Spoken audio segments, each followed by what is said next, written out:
नमस्कार दोस्तों, आज की यह कहानी है रीटा और राजीव की।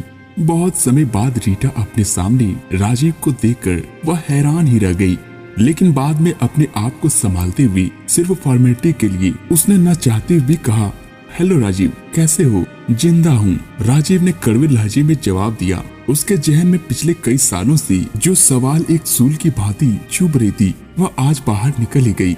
रीटा, तुम बिना बताए कहाँ चली गई थी? मैंने तुम्हें कहाँ कहाँ नहीं ढूंढा। रीटा ने राजीव की इस बात का जवाब देना मुनासिब नहीं समझा और अपने बेटे के पास जाकर कहा, सोहम बेटा, यह राजीव अंकल हैं, उन्हें हेलो कहो। सोहम ने मीठी मुस्कान के साथ राजीव को हेलो कहा। उसके मुस्कान को देखकर राजीव अपनी कड़वाहट और गुस्सा भूल गया। उसने गुब्बारे वाले से एक बड़ा गुब्बारा खरीदकर उसके हाथ में थमा दिया।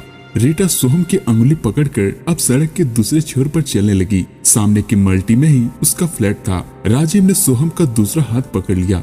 राजीव बार बार एक ही बात रट रहा था, जिससे परेशान होकर आखिर में रीटा भड़क गई। देखो राजीव, अब हमारे बीच में ऐसा कुछ भी नहीं रहा जैसा तुम चाहते थे।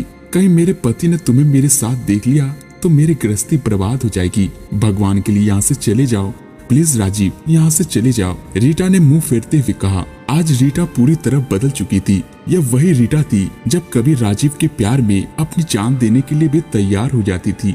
लेकिन अचानक उसे क्या हो गया?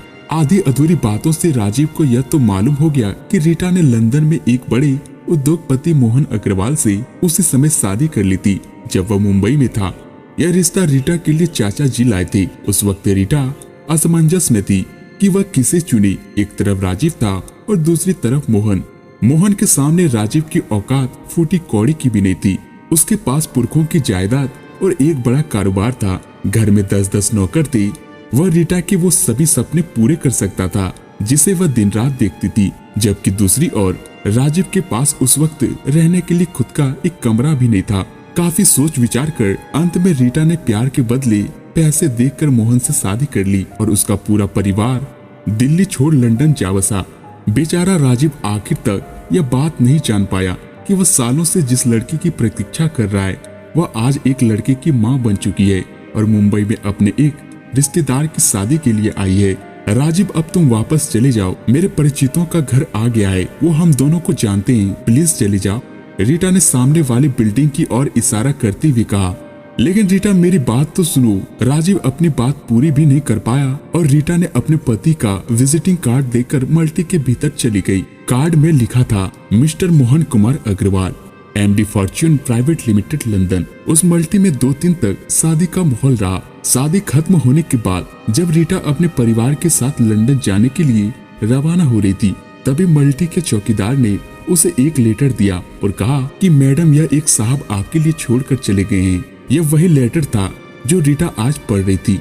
उसने उसका दूसरा पन्ना खोला, जिसे पढ़ने का कष्ट रीटा ने आज से पहले कभी नहीं किया था, जिसमें राजीव ने एक बड़ी बात लिखी थी। रीटा, मालूम नहीं क्यों मैं चाहकर भी तुमसे नफरत नहीं कर पाया।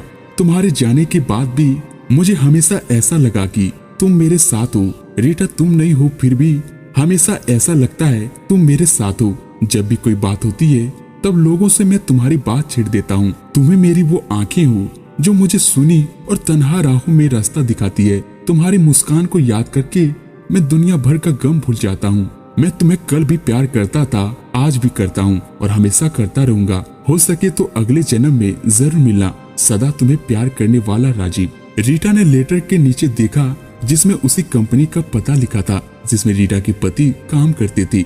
दूसरे दिन सुबह सुबह रीटा ने अपने पति से पूछा, क्या आप राजीव शर्मा को जानते हैं? क्यों नहीं, भला एक नौकर अपने बॉस को कैसे भूल सकता है? वह हमारी कंपनी के CEO हैं। फिलहाल वह मुंबई में है। मोहन ने बिना रीटा को देखे एक हाथ में चाय का कप और दूसरे हाथ में अखबार रखते हुए कहा। तो दोस्तों, कैसी लगी आपको यह कहानी? कमेंट में लिखकर जरूर बताएं और ऐसे ही रोमांचक कहानी सुनने के लिए चैनल को सब्सक्राइब करें। धन्यवाद।